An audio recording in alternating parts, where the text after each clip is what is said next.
Your support keeps these stories alive. Like, subscribe, and ring the bell.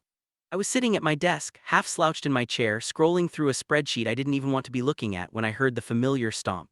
You know that sound someone makes when they're walking with the speed and intensity of someone ready to deliver a manifesto? Yeah, that one. Heavy heel, quick pace, breathing just loud enough to be an audible warning that they're coming for you. That was my first clue. The second clue was the fact that the door to my room didn't get knocked on, it just flung open. No pause, no courtesy knock, no "hey, are you busy?" Just bang, and suddenly my personal space was invaded by a whirlwind of indignation wearing a hoodie and carrying the weight of their own self-righteousness like a badge of honor. She didn't even start with hello, she went straight into her speech. "You will not believe what this surgeon told me," she said, her voice already pitched higher than normal, her face flushed, her hands flailing for emphasis. "I went in there to talk about getting my procedure reversed, just a conversation, mind you, and do you know what they said? They told me they refused to operate on me unless I quit nicotine for 3 months. 3 months! She held up 3 fingers like I couldn't possibly understand numbers without the visual aid. Now, I'm not a doctor, I've never pretended to be a doctor, but even I know nicotine and surgery aren't exactly best friends. Blood flow issues, tissue healing problems, it's a dangerous combination, especially if you're talking about undoing something major, something invasive. So my brain immediately went, yeah, that sounds reasonable. But before I could even form a word, she kept going. They said, get this, they said nicotine could cause complications. She spat the word out like it was an insult. As if I don't know my own body, I've had surgeries before while smoking, and guess what? I survived just fine. I had to bite my tongue because the surgeries she was referring to weren't exactly optional nose jobs. They were emergency surgeries, life-saving ones, you know, the kind where the surgeon doesn't have the luxury of saying, let's wait 3 months until you've detoxed. It's kind of the point that they have to act fast in emergencies, but logic wasn't going to win me any peace right now. She plopped down into my desk chair, the one I was literally sitting in, so I had to awkwardly scoot back. She spun halfway around in frustration, then faced me again. "This is a violation of my civil rights," she declared, like she'd just found a constitutional loophole. "They can't tell me I have to quit smoking to get medical treatment." I blinked at her. "You do realize this isn't like refusing to treat someone in the ER, right? This is elective, cosmetic, not life or death." "That doesn't matter," she shot back. "It's discrimination against smokers. We're treated like second-class citizens these days. Everywhere you go, you get dirty looks for lighting up. People act like you're some sort of leper."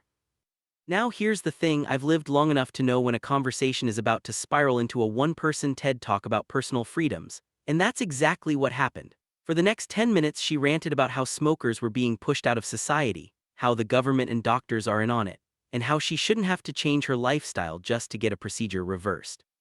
Meanwhile, in my head, I was imagining the surgeon, probably sitting in their office, sipping coffee, going over a dozen other cases and thinking, great, another patient who thinks their habits should override basic medical safety. They weren't refusing her because they hated smokers, they were trying to keep her from ending up in the ICU with a wound that wouldn't heal. But I didn't say that out loud. I just nodded every few sentences, hoping she'd eventually run out of steam. But of course she didn't. She moved on to examples. "Do you remember when I had that surgery on my leg?" she asked. I nodded. I remembered. She'd been in a car accident and the doctors had to operate immediately. "Well," she continued, "I was smoking back then, didn't cause any problems. In fact, I think it actually helped me relax after surgery." She said it with this smug look like she'd just proven a major point. I couldn't help it, I snorted. "Yeah, because nicotine definitely helps your body heal faster," I said, sarcasm dripping from every word. She narrowed her eyes. "Don't mock me, you know what I mean." And I did. I knew she meant that her anecdotal experience outweighed decades of medical research, countless peer-reviewed studies, and the opinion of a board-certified surgeon who probably knew a tiny bit more than either of us about post-op complications. But how do you say that to someone who's dug their heels in so deep they're practically rooted to the floor? She started packing now, waving her hands for emphasis. "I swear this is just another way for the medical industry to control people. First stop smoking, next it'll be don't drink coffee, then it'll be give up sugar. Where does it end? If I want to smoke, that's my business, my body, my choice." I wanted to tell her that my body, my choice usually applies to not having someone else's hands inside your chest cavity while your blood isn't clotting properly. But I held back. Sometimes silence is the only survival strategy. Finally, she stopped, crossed her arms, and sighed dramatically. I guess I'll just have to find another surgeon, one who doesn't discriminate. I didn't have the heart to tell her she'd probably hear the same thing from every reputable surgeon in the state. Or that finding someone willing to risk their license just so she could keep her nicotine habit wasn't exactly the victory she thought it would be. Instead, I just said, "Good luck with that," and turned back to my computer. Not because I didn't care, but because I knew this was only chapter one of what was about to be a very long saga. And deep down, I couldn't shake the thought. She wasn't really mad about the surgeon's rule, she was mad that someone had finally told her no in a way she couldn't argue her way around. The next morning, before I'd even had my coffee, I heard her voice echoing down the hall. Not talking, commanding. You know that tone someone uses when they're absolutely certain they're right and they want the entire planet to bear witness? That was it. She had her phone on speaker, blasting a poor receptionist's voice so loudly it could have doubled as our smoke alarm. I peeked around the corner and saw her sitting at the kitchen table, hair still messy from sleep, pen in hand, scribbling notes like she was on some kind of undercover operation. "Yes, hi," she said into the phone. "I'm looking for a surgeon who can reverse a cosmetic procedure for me. But here's the thing." She leaned closer to the phone as if the person on the other end could see her. "I'm not going to quit nicotine for 3 months. I'm fine with quitting for a week or so, but that's it." I could hear the pause on the other end. Receptionist voices have this certain polite but weary tone when they've heard something they already know will be a problem. This one had that tone in spades. "Well, ma'am," the voice said, "most of our surgeons require a longer nicotine-free period for patient safety." "Patient safety?" she scoffed, writing something down on her notepad. "Yes, I've heard that line before, but here's the thing," and I swear she lowered her voice like she was about to reveal a conspiracy. "I've had surgeries before while smoking and I healed perfectly fine, so I don't see why this one is any different." I swear I could hear the receptionist blinking in disbelief through the phone. When she hung up, she turned to me like a lawyer about to cross-examine a witness. "See, that's the second office to say no, you know what that means." "That all the competent surgeons have the same rule," I offered, sipping my coffee. "That they've all been brainwashed by the same fear-mongering medical nonsense," she shot back. "It's just propaganda. I'm telling you, nicotine gets demonized way more than it should." I didn't point out that nicotine isn't just a villain in an after-school special, it's an actual vasoconstrictor that makes healing more difficult. Because, you know, science, but she wasn't interested in science, she was on a mission. By mid-afternoon, she had called 6 different clinics. I know because she proudly announced each one's verdict like she was reading a scoreboard. Another no, oh, this one was maybe, but then the surgeon called back and said no. She said it like they'd personally betrayed her. Then came the examples again. This time she started bringing up every minor scrape, cut, and bruise she'd ever healed from while smoking. "Remember when I fell off the porch and scraped my knee? Healed fine. Remember when I sliced my finger cooking? Healed fine. Remember when I had my appendix out? Healed fine." I remembered, but I also remembered that the appendix surgery wasn't exactly fine. She'd been on antibiotics for weeks afterward because the wound kept swelling. At the time, she'd blamed cheap hospital stitches, but now apparently it was a shining example of her body's perfect healing power. But the real turning point came when she decided to make proof. She said it like that, "I'll make proof." "What does that even mean?" I asked. "I'll get a minor procedure done while still smoking, heal perfectly, and then bring that proof to a surgeon to show them it's fine," she said, as if surgeons were going to be swayed by a DIY case study. "What kind of minor procedure?" I asked, half afraid of the answer. "Oh, I don't know yet," she waved her hand like she was deciding between 2 brands of cereal. "Maybe a tattoo removal or a mole removal or something cosmetic but smaller scale, just to show them my skin heals." "You do realize they're not concerned about your skin alone, right?" I said. "It's about blood flow, oxygenation, tissue repair, internal stuff." She stared at me like I'd just started speaking a dead language. "That's what they say, but if they see I heal fine on the outside, they'll believe me." At this point, I realized I was watching the birth of a crusade. It wasn't about the surgery anymore, it was about proving the surgeon wrong. She didn't just want the procedure reversed, She wanted to walk into that original surgeon's office, drop a folder full of evidence on their desk and say, "See, I told you so." Later that night, she sat at the kitchen table again, scrolling through websites for local clinics. She wasn't just looking for a surgeon now, she was building what she called a network of options. She had tabs open for medical spas, dermatologists, cosmetic dentists, anyone who might be willing to operate without the 3-month nicotine rule. I watched her scribble names and phone numbers into a notebook, occasionally muttering under her breath about smoker discrimination and medical gatekeeping. She even joked about starting a Facebook group called Smokers for Medical Freedom, which I sincerely hope never sees the light of day. And as I went to bed that night, I realized something. This was going to drag on for months. She wasn't just going to quietly find a surgeon or give up. No, she was going to turn this into a full-blown saga. And knowing her, she'd make sure everyone she met along the way heard exactly how unfair the system was. This wasn't just chapter 2, this was the point of no return. By the time the weekend rolled around, my family member had transformed into a woman on a mission. Not just a mission, a crusade. She was convinced that all she needed was a small, safe, controlled procedure to prove once and for all that nicotine didn't hinder her healing. Her words, not mine. I woke up Saturday morning to the smell of coffee and the sound of furious typing. She was at the kitchen table again, laptop open, cigarette dangling precariously from the ashtray beside her. In front of her was a legal pad covered in options written in huge, looping letters. Mole removal, quick, easy, low risk. Tattoo removal, visible proof. Earlobe repair, dramatic healing example. Lip filler touch-up shows skin recovers fine. I sat down across from her, still half asleep. "So you're actually doing this?" "Of course I'm doing this," she said without looking up. "The only way to fight ignorance is with evidence. If they want proof my body heals fine, I'll give them proof." She tapped her pen like she was signing a treaty. I sipped my coffee. "You do realize no legitimate surgeon is going to change their nicotine policy because you healed from a mole removal, right?" She waved a dismissive hand. "Oh please, people heal from open-heart surgery while smoking. This is just an excuse to shame smokers."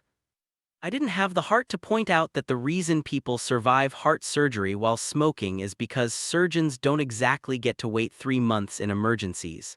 But fine, if she wanted to stage her own little medical experiment, who was I to stop her? At the very least, it would be entertaining.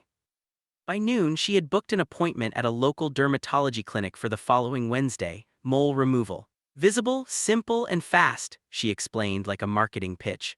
"It'll leave a tiny wound and I'll document the healing process. Photos, daily notes, maybe even a video diary, then I can send it all to the surgeon as proof." She said this with the same confidence as someone who just discovered a miracle cure on YouTube. The day of the appointment, she strutted into the clinic like she was about to win an argument in court. She even brought a little spiral-bound notebook to jot down scientific observations. The dermatologist, a calm man with a voice like soft static, took one look at her smoking history on the intake form and gently mentioned that nicotine could slow the healing process. That was all it took. She cut him off mid-sentence. "Oh, I know, I've already been lectured by another surgeon about that, but trust me, my body heals just fine." The dermatologist nodded politely, probably deciding that this mole removal was not the hill he was going to die on. 10 minutes later, the mole was gone, a small bandage over the site. She left the clinic holding her head high as though she'd just completed a triathlon. "Day 1, she said into her phone camera, filming herself in the parking lot. "Procedure went perfectly. Surgeon said it looked fine, no complications so far. I'm predicting a full heal in record time." She lit a cigarette before she even got in the car. The first 2 days went exactly as she'd hoped. Minimal redness, no swelling, just a tiny scab. She documented it obsessively, close-up photos, lighting adjustments, even a ruler in the frame to show the size. She texted them to me daily like I was part of her research team. But on day 3, I noticed something she didn't mention in her official report. The area looked angrier, redder, slightly swollen. When I pointed it out, she brushed it off. Normal inflammation means the body's working to heal. Day 5 was worse. The scab looked darker, the skin around it a little puffy. Still normal, she insisted, though she started applying triple antibiotic ointment 3 times a day. By day 7, I could smell it. You know that faint, unpleasant scent of skin that's not exactly healing, right? Yeah, she still wouldn't admit it. This is all part of the process, she said on camera. Sometimes wounds look worse before they look better. When the redness spread a bit further on day 9, she finally went back to the dermatologist, reluctantly. I went with her because frankly I wanted to see the look on his face. Sure enough, he peeled back the bandage, took one look and said, "This is a mild infection. We'll put you on antibiotics, but it's important to let it heal properly. Try to avoid anything that could impair healing." I swear she looked straight at me when he said anything. Back in the car, she lit another cigarette and huffed. "This is ridiculous, it's not even a bad infection, and I still think it would have happened even if I didn't smoke. Probably just from bacteria, or the bandage, or the air quality. Smoking had nothing to do with it." I didn't bother arguing, she was already spinning it into her narrative. By that night she'd decided the infection was so minor it didn't even count and that her healing time was still on track. And here's the kicker, she still planned to use this as her proof. "This shows that even if there's a tiny hiccup I still recover," she said proudly, showing me a half-healed scab that still looked suspiciously puffy. At that moment I realized that no matter what happened she'd twist it into a victory. Even if her entire arm fell off she'd probably say, "See, the other arm healed perfectly." It had been exactly 19 days since her mole removal, and I was in the middle of making lunch when she announced it. "I'm going back to the surgeon," she said, standing in the doorway like a victorious general returning from battle. "It's time to show them the proof." I glanced at her arm. The mole site was still red, still a little shiny from healing ointment, and still, not to put too fine a point on it, kind of ugly. But to her it was the picture of medical triumph. "They said 3 months nicotine-free, right?" she went on, rummaging in her bag for her evidence folder. "Well, it's been less than 3 weeks and look at this." She thrust a set of glossy 4x6 photos into my hands, healed enough to prove their nicotine slows healing nonsense wrong. The photos were something. Close-ups of her arm in various stages of scabbing, the lighting changing so much it looked like each was taken on a different planet. One had her holding a ruler next to the wound like it was a crime scene. Another had her arm next to a pack of cigarettes, which I can only assume was meant to be symbolic. "Do you really think they're going to look at these and say, 'Wow, you've convinced me, let's operate tomorrow'?" I asked, trying to keep my voice neutral. "They should," she said, zipping the folder shut. "Science is about evidence and this is evidence." I wanted to say, science is also about sample size, methodology, and not ignoring inconvenient facts like your infection, but I figured it was pointless. When we got to the surgeon's office, she strutted in like she owned the place. The receptionist gave her the polite smile reserved for people who are either regulars or trouble, and I knew which category she fell into. "I need to speak to Dr. R," she said firmly, placing her folder on the counter like she was handing over declassified documents. "Do you have an appointment?" the receptionist asked. "No, but this is important," she said, lowering her voice like she was about to blow the lid off a conspiracy. "I have proof that the 3-month nicotine rule is unnecessary in my case." The receptionist blinked slowly. "Let me check if the doctor is available." We sat in the waiting room for 15 minutes, during which she whispered to me about how they were probably nervous about seeing her evidence because it would force them to admit they were wrong. I was 90% sure the doctor was just finishing up with an actual patient, but whatever helped her keep the fire in her crusade. Finally, we were called back not to the main exam room but to the doctor's private office. Dr. R sat behind the desk, hands folded, the polite but weary expression of someone who'd dealt with this kind of personality before. "So," he said, "you've brought me some photos." "Yes," she said, sliding the folder across the desk. "Documented proof that nicotine hasn't slowed my healing at all. This is from a mole removal 19 days ago. As you can see," she flipped through the photos like she was showing vacation pictures, "the wound closed quickly, no major complications." I could tell the doctor was trying very hard not to comment on the obvious redness still visible in the last photo. Instead, he nodded and said, "I see, and you had this procedure done while still smoking." Yes, she said proudly. I've smoked the entire time and look healing just fine. He glanced at the photos again, then leaned back. I appreciate you bringing these in, but a small superficial procedure is not the same as major surgery. The risks we're concerned about, impaired blood flow, oxygen delivery, tissue viability, become far more critical in larger operations, especially one as complex as revering your original cosmetic procedure. She bristled, so you're just going to ignore the evidence. It's not about ignoring it, he said calmly. It's about the fact that it doesn't change the physiology involved. Nicotine has systemic effects that aren't visible just by looking at a skin wound. It's about reducing your risk of serious complications, not about proving whether you can heal from a mole removal. There was a pause. She stared at him like he'd just told her the earth was flat. So basically, she said slowly, you're refusing to do my surgery. I'm saying I will gladly do your surgery once you've been nicotine-free for 3 months, he clarified. She sat back in her chair, crossed her arms, and let out the kind of sigh people reserve for gross injustices. Well, I guess I'll have to take my business to someone who actually believes in patient choice. The doctor nodded politely, clearly done arguing. That's entirely your decision. On the way out, she was already framing the visit as a win. He didn't even disprove my evidence, she said. He just repeated the same talking points. That's how you know you've got them, they deflect. I wanted to tell her that surgeons are got like debate opponents, but I figured I'd save my breath. If she wanted to see herself as the heroine in a battle against medical tyranny, nothing I said would change that. And judging by the way she was scrolling through her phone in the car, she was already searching for the next surgeon to target. If you thought the mole experiment and the photo presentation were the peak of her campaign, you'd be wrong. Oh no, that was just the middle act. By the following week, she had fully shifted into what I can only describe as Black Ops surgeon hunting. Her strategy was simple. Call every possible clinic within a 200-mile radius, ask a carefully scripted set of questions, and note down responses in what she now called her freedom binder. I'm not kidding, it was a 3-ring binder with medical freedom, smokers' rights written in Sharpie on the cover. The calls became background noise in the house. Hi, I'm interested in a cosmetic reversal procedure, but I need to know your nicotine policy before we go further. Pause.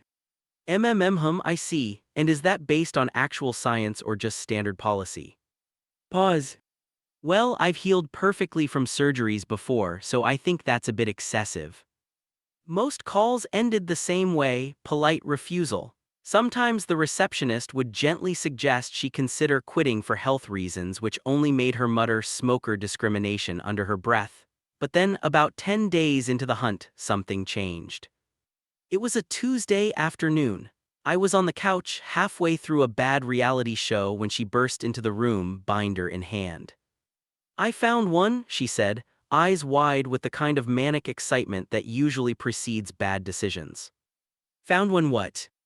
A surgeon in the city. He said he doesn't have a strict nicotine policy, just asks that you cut back before surgery. She said cut back like it was a magical loophole. Immediately, my inner alarms went off. Cut back is not the same as medically safe. It's surgeon speak for I'm willing to risk more than most people in my field, usually for money. But she was already in full spin mode. I'm going in for a consultation tomorrow. If he's willing to do it, that's it. I'm booking the surgery. And then I'm going to send the receipt to Dr. R just so he knows he lost a patient. The next day, she dressed like she was going to a gala, full makeup, jewelry, hair perfect. She wanted to look like a serious client, which I'm guessing was code for someone worth the risk fee. When she came back a few hours later, she looked conflicted, not defeated, not victorious, just unsettled. Well, I asked. He said he could do it, she began, setting her bag down. But she made a face. He asked for a $10,000 deposit up front, non-refundable, and he said he doesn't guarantee healing times or cosmetic results if I keep smoking. That last part seemed to hit her harder than she expected. What do you mean no guarantee? I asked. He basically said if things go wrong, it's on me, which yeah, fine, I'm not worried about that, but then he said he's had cases where smokers took twice as long to heal and some ended up needing follow-up surgeries. And then, she lowered her voice like she was confessing a crime, he showed me photos. I raised an eyebrow, bad ones. She shuddered, let's just say there were scars and not the good kind.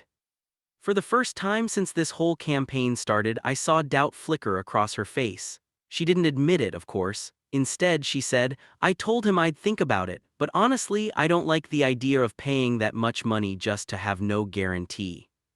I wanted to scream, that's literally what every other surgeon has been warning you about, but I bit my tongue. This was her internal battle now. Over the next few days, she slowed down the surgeon calls. The binder stayed closed on the kitchen table. The rants about discrimination tapered off. She didn't say outright that she was giving up, but her focus shifted back to her usual habits, smoking on the porch, scrolling her phone, watching reality TV. Then one night over dinner, she sighed and said, maybe I'll wait until I'm ready to quit, just to make it easier. It wasn't a full surrender, but it was close enough. She still occasionally brings up how ridiculous the rule is, but now it's in that casual, nostalgic way people talk about bad customer service or a parking ticket from years ago. And me, I learned something important in all of this. You can't logic someone out of a crusade they built to protect their habits. You just have to let them run the course, binder, proof, questionable offers and all, until they finally see for themselves that maybe, just maybe, the rules aren't there to oppress them but to keep them in one piece. Though I still keep the mole photos in a drawer, just in case she ever tries to run this experiment again.